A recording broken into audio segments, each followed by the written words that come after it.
Halo, Mas yang baru pindah ya? Iya betul Pak. Perkenalkan Mas, saya RT di kampung Kotok Gokil. Oh itu nama kampungnya ya Pak, Kampung Kotok Gokil. Ya Mas, betul, ini kampung Kotok Gokil. Saya ucapkan selamat datang ya Mas di kampung Kotok Gokil. Mudah-mudahan Mas betah ya di sini ya. Nah, karena Mas orang baru nih, saya butuh data-data beberapa aja sih. Beberapa data Mas mau saya isi di data penduduk kampung Kotok Gokil. Oh butuh fotokopi KTP ya Pak? Gak usah Mas, gak usah. Mas siapa itu gak penting. Yang penting Mas ada di circle mana, itu yang penting. Mas itu lebih ke bakar sampah sembarangan, karaokean sampai pagi, atau parkir makan jalan Mas?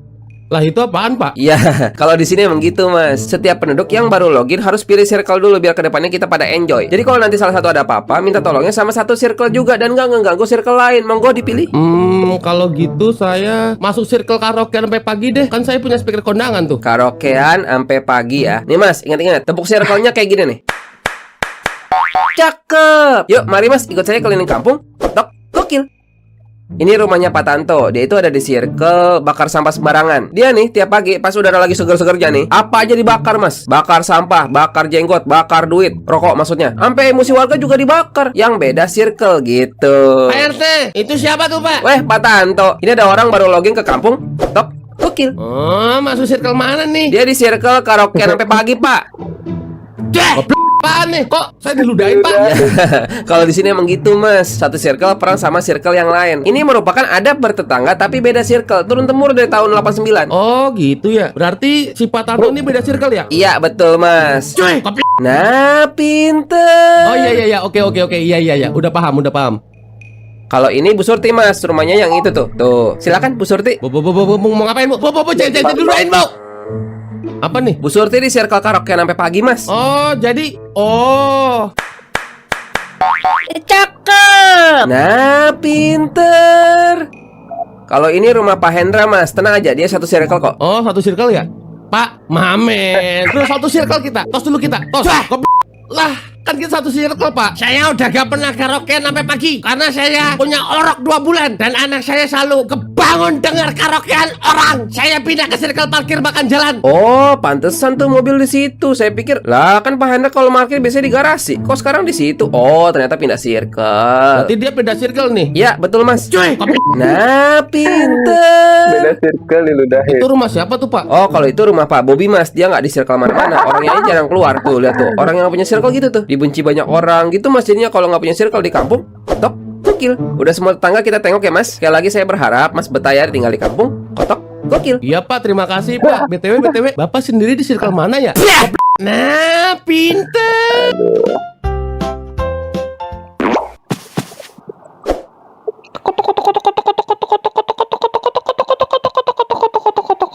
Ini penting untuk kalian ketahui, karena bisa jadi kita bakal ketemu sama orang yang kena musibah ini, atau bahkan kita yang akan ngalamin ini sendiri. Gue bicara soal orang kecelakaan di jalan. Ya, ini nggak main-main. Gue harus kasih tahu ini karena banyak dari kita yang belum ngerti harus ngapain dan apa yang nggak boleh dilakuin kalau ketemu orang yang lagi kecelakaan di jalan. Kalau lo ngelihat ada orang kecelakaan kayak gini nih,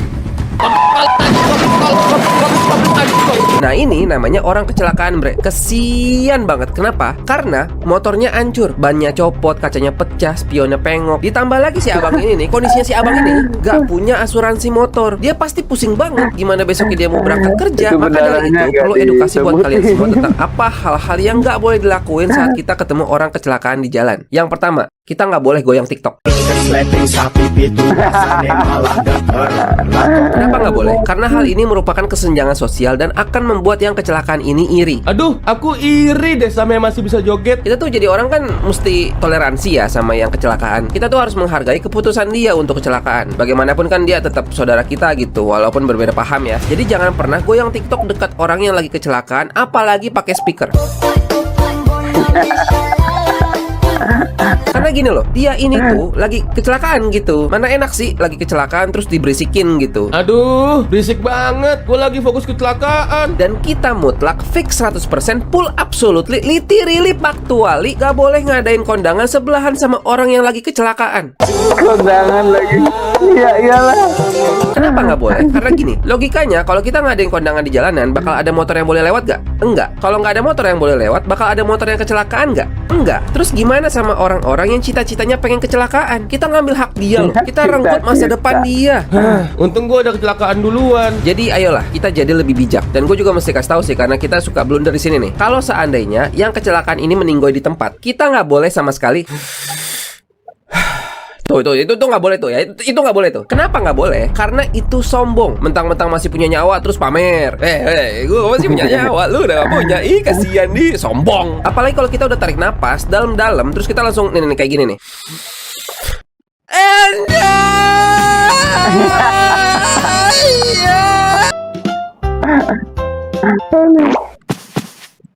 Itu orang kecelakaan bukannya ditolong malah